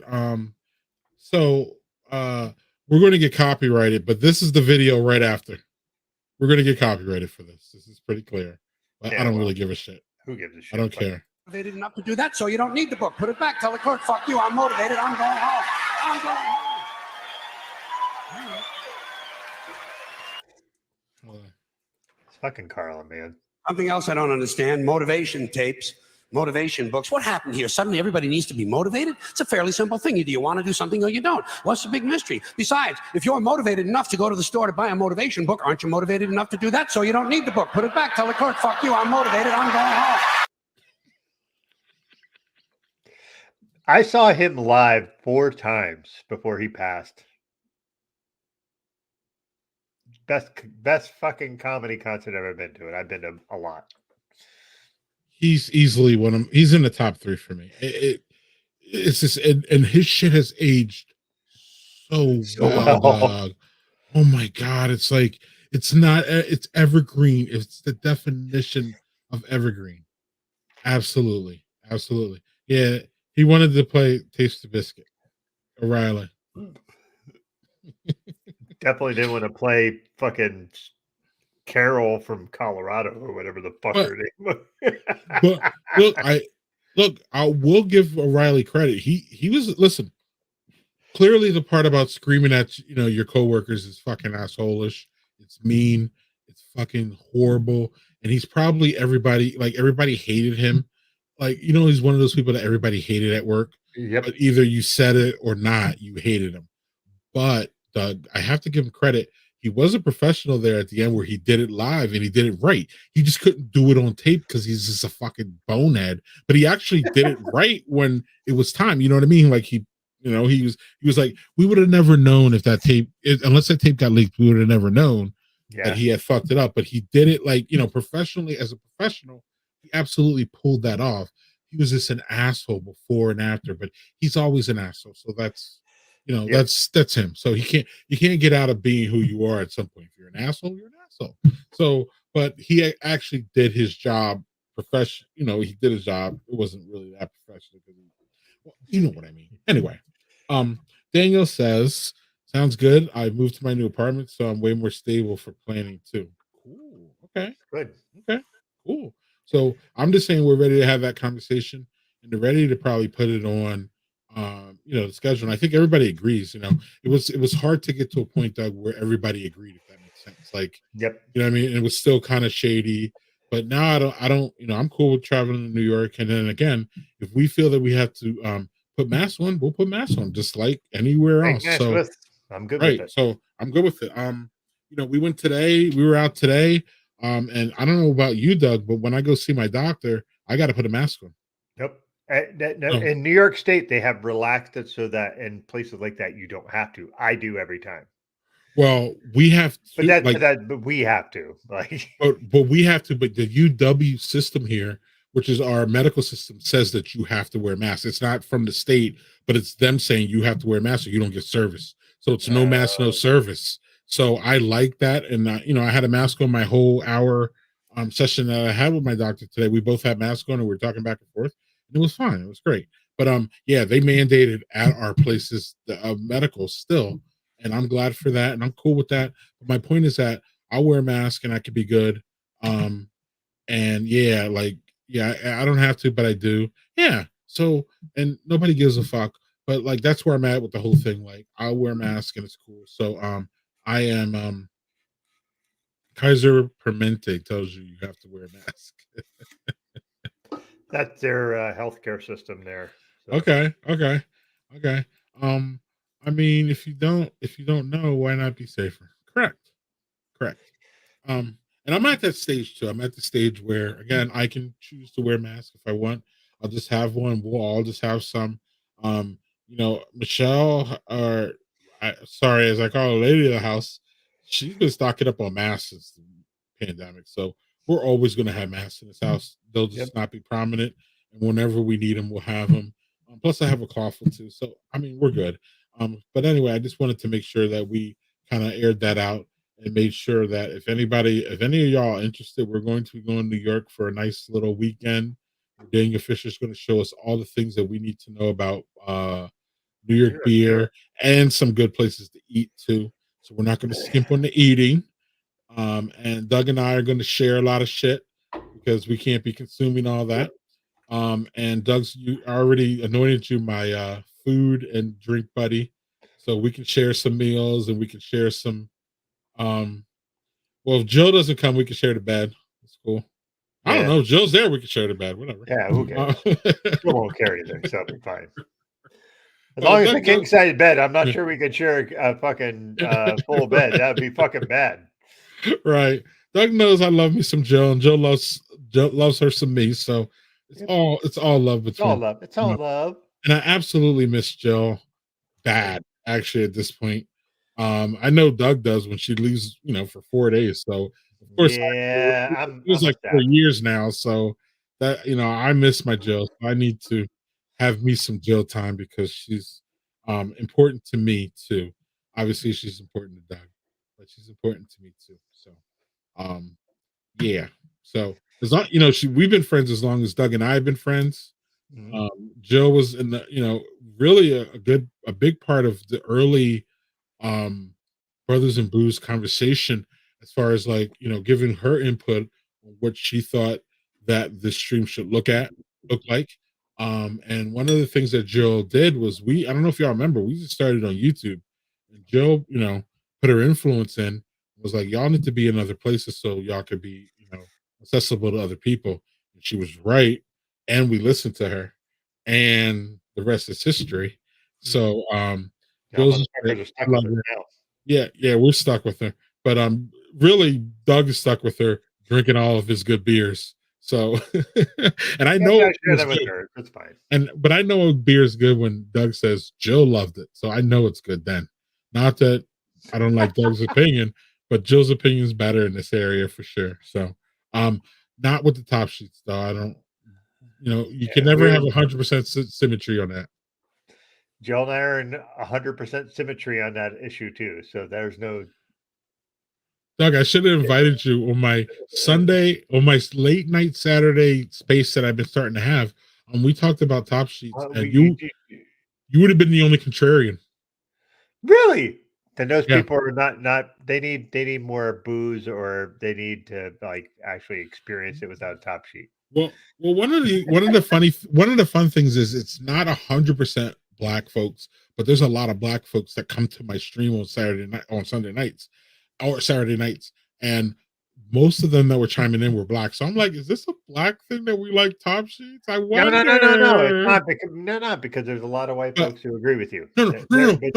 That's true, but the percentages feel stronger with top, if that makes sense. You know what I mean? So that's why I'm like, is it a black thing that we don't? Because I don't know. The whole thing is still kind of fascinating to me on some level. Even though we haven't touched it here. And it's just sleeping. Who gives a shit? It's just like anything else that gives a shit. But it's just fun to have a dog. If you and I only argue about avocados and fucking, we don't even argue about avocados anymore. So if we don't even argue, right? So if we argue about avocados and Top Sheets, then really, what is our, really, what are we talking about? And I don't know, that one lady that was on here that didn't like gravy. I don't know what the fuck. Then we had Kelly Pressberry. I don't know what the fuck she was talking about. Okay. Gravy thing just fucking threw me, man. I'm never gonna recover for that. Never. Like, that was just like, what? Who the fuck doesn't like gravy? Now, I will say that there are some of my kids who don't like gravy, and they're idiots. But I would disown those motherfuckers. Like, I would disown those motherfuckers for that. I'd be like, I'm putting gravy on everything, motherfuckers. Enjoy that. Right. You're not getting any food unless there's gravy on. Here's your Cheerios with some gravy. Right. I would disown those motherfuckers over gravy. Like, it's funny too, because we have, your kids are on the LGBTQ spectrum, and unfortunately a lot of parents disown their kids, and that's just not funny for that. No. I'm gonna disown them for the fucking gravy comment. So this is where it really hits the road. When the rubber meets the road, it's on right, gravy. Right. I forget too. I threatened to disown one of my kids this week. I forget what it was for, but it was Does that happen every week? Because it happens every week. Yeah, well, it feels like it. But so I want to tell this story. Thank you for reminding me about disowning my kids. So thank you for reminding me about disowning my kids. Yeah, thank you. Yeah.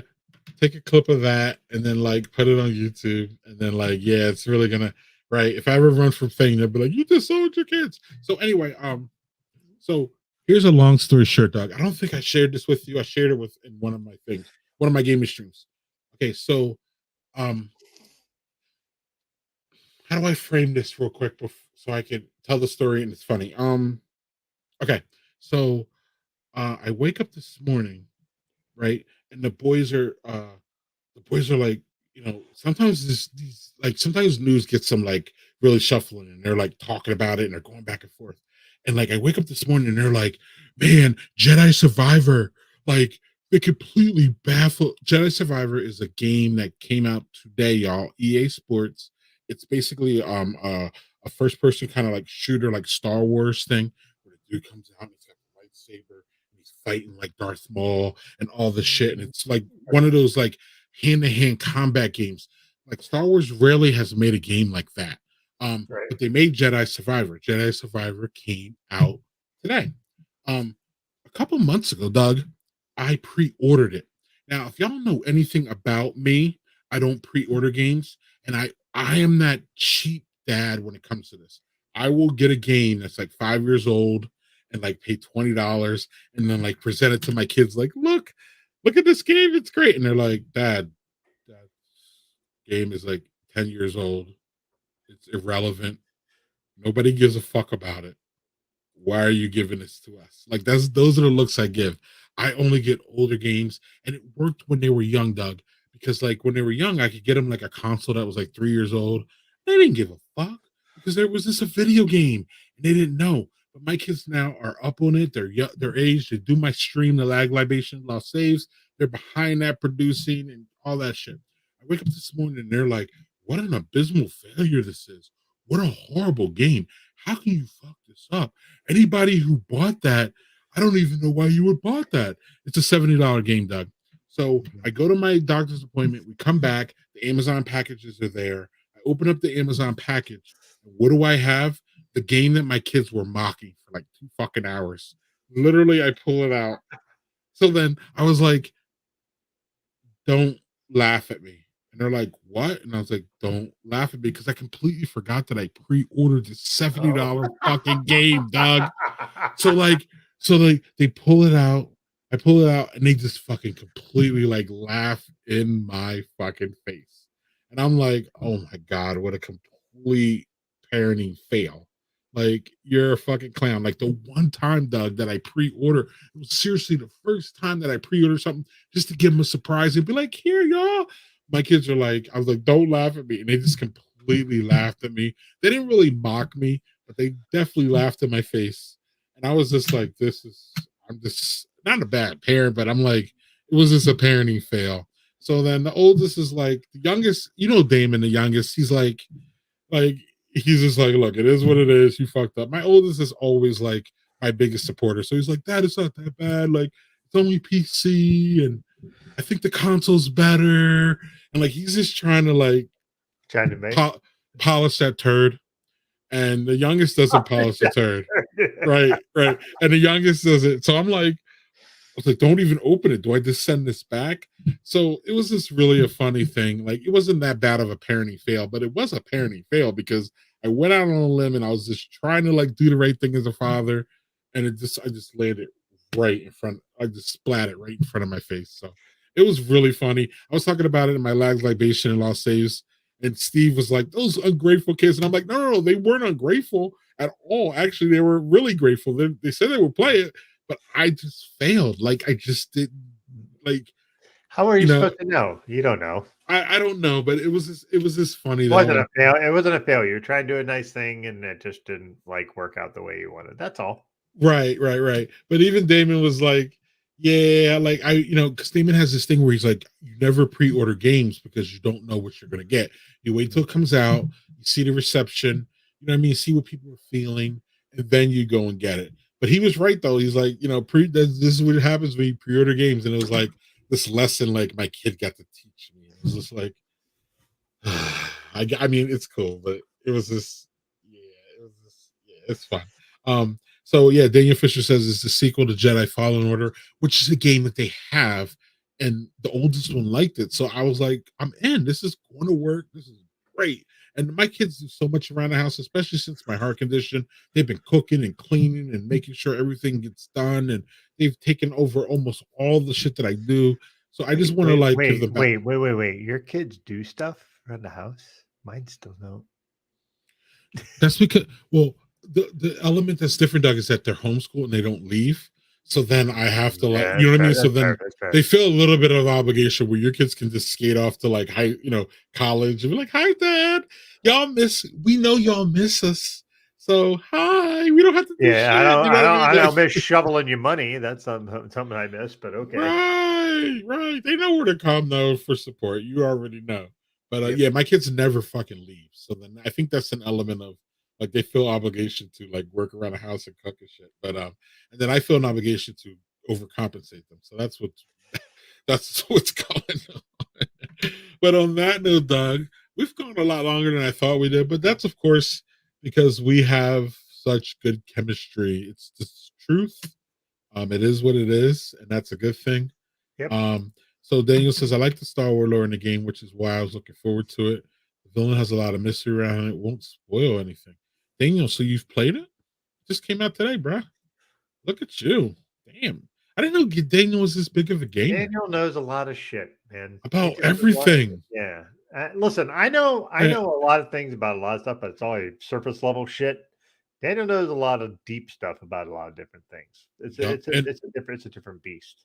And what I love about Daniel, and I think what everybody does love about him, it's time to shower praise on Daniel Fisher, but he's humble about it and he's approachable about it.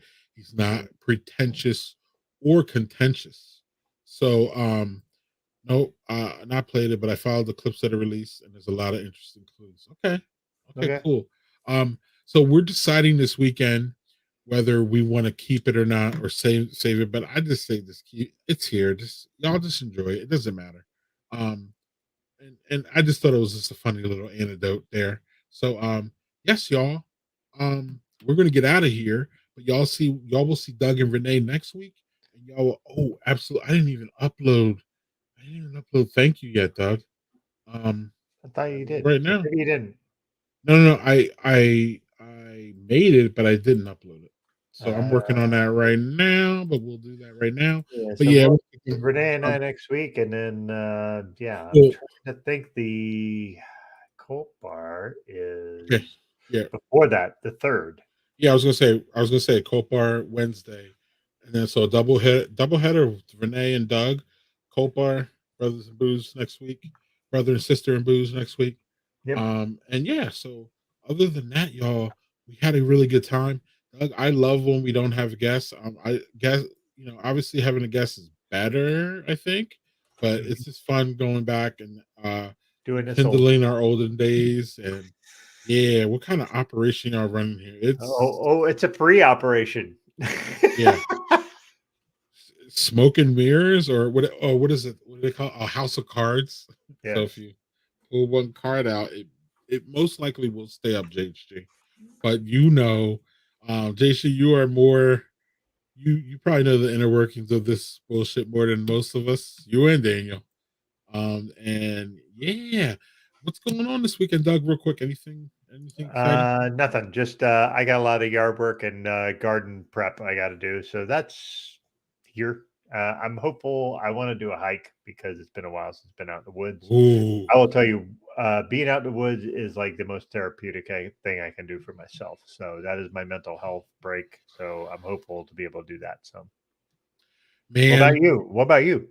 Let me comment on that first, man. That's one of the things, unfortunately, that I have not found in Wisconsin.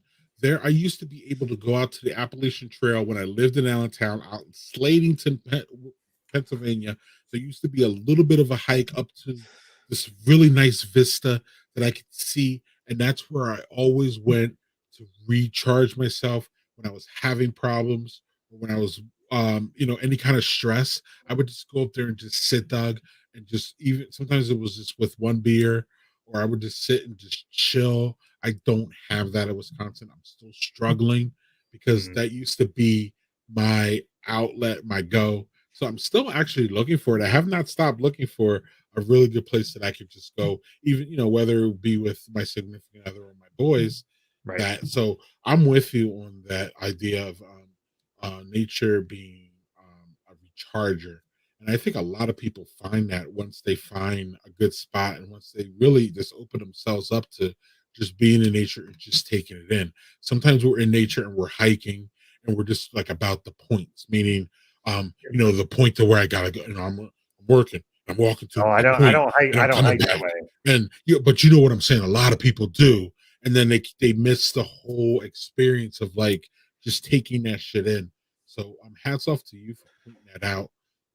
And yeah, look at that. Uh, I mean, it's just the truth. Like, it's great for the mind. Yep, I should do more of that as well. Would help me center. Yes, yes, yes, And what's yes. interesting about doing those kind of things for me, if I could do a small tangent here, is like Yeah. the idea of like, so when I do stuff when I'm gardening or doing stuff around my house, I am constantly having my earbuds in and listening to something. When I hike, I don't do that. I want to hear what's going on in the forest. I want to hear what's going like, and I can't hear well, so I don't hear much, but I hear enough to kind of just because I am a person who doesn't sit still and thinks that being productive is like a that's my value. My value is being productive. My value is fixing stuff, doing stuff, blah blah blah blah blah. Toxic masculinity at its finest. Anyway, that is something that I do. But when I am in the woods just kind of hiking around, I don't have that. It is one of the few places that I can go, and even Joel says that's the place where there's this one particular place I go that we call the corners, like Hickory Corners or some dumb thing. It is like a mile and a half hike. It is not long, but it's one of the few places I can go that's reasonably close to me where I'm in the woods, and the moment I walk into the woods part, I just start decompressing. And I don't realize how tightly I am wound until I'm there. Mm. It sounds dumb, Mhm. but it is a mental health thing for me that I am there and I am just like, Mhm. okay, I'm here. I'm in the woods, and I'm not far from a road or anything like that, but I'm far enough away that I can't hear it. Other people could probably hear it. I can't. So I'm just out in the woods, and I can hear the wind blowing through the trees, and I might be able to hear some birds or whatever. It's small. It doesn't have to be huge. It just has to be something where I'm just kind of removed. And like Joe and I this week are going to go do some foraging for ramps. Ramps are in season. Ramps, if you've never had them, are naturally grown, light garlicly flavored leaves. You harvest them and you can just cook them with anything, and they're fucking delicious. I fucking love ramps.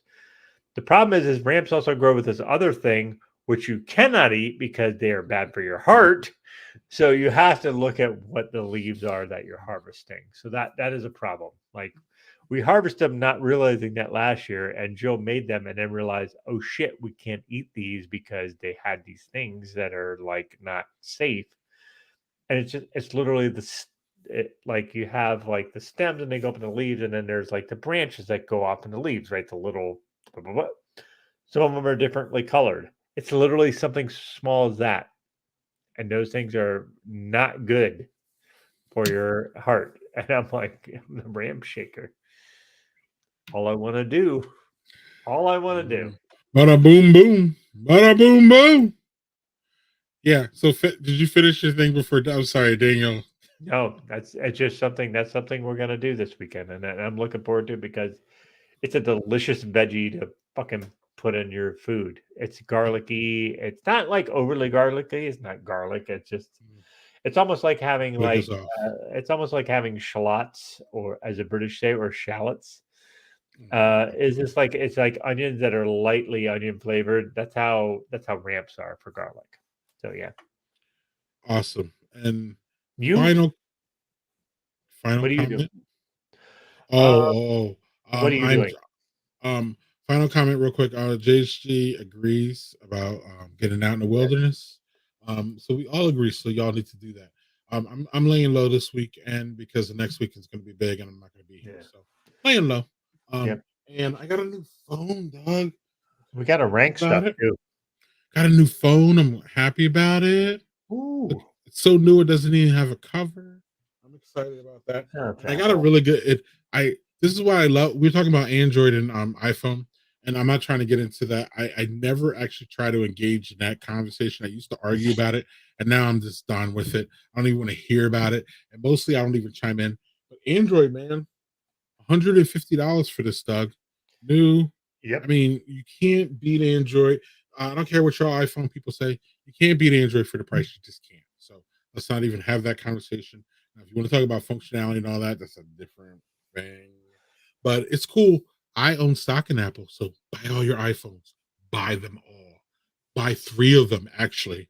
That helps me. I'm cool. But I don't have to. Doug, like, I know the prowess of iPhones. That's why I own the stock, and that's why I buy Android. But anyway, both of that. That's you see what I did there, right? Best of both worlds. I'm gonna make sure I get some of that iPhone action if I'm not one supporting it. But cheers, Doug.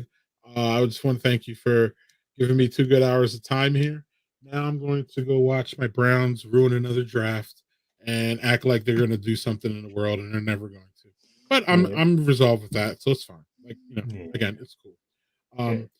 So any last words, Doug? Or I'm going to hit the thank you button. Just a quick thing.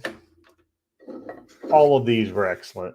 All of them. All my beers were fucking phenomenal. I really can't bitch about any of them. Like, just so good. I'm glad you like regular Jesus. Yeah. This surprised me. This surprised the shit out of me that it kept adjuncts after 3 years. So yeah. That's the North though for you. They do good shit. And then did you work on? No, I was just gonna say Renee is messaging me right now about watching the Waco doc, which I haven't watched yet, and she's like, "I'm less than 20 minutes into this doc, and I'm furious at the federal government." We're going great with that. So. Right. And y'all can catch all that commentary on Wednesday, 9 Eastern, 8 Central. And then Doug, could you get any more simple as far as labels go with these two. How I about mean, it? How about it? but the Simple beer. simplicities, yeah, simple beers, but sometimes simple is good though. You know what I'm saying, Doug? Like as far as can art, because can art can be so detailed and precise and great. It's nice to see some simplicity in some can art. And there's gonna be some simplicity now in our outro. Thank y'all. I'll see y'all probably in 2 weeks, but maybe I'll make a special appearance on my own stream next week. We'll see. If not, enjoy Renee and Doug because they're awesome. And cheers to y'all. Cheers, folks. Thanks for joining us.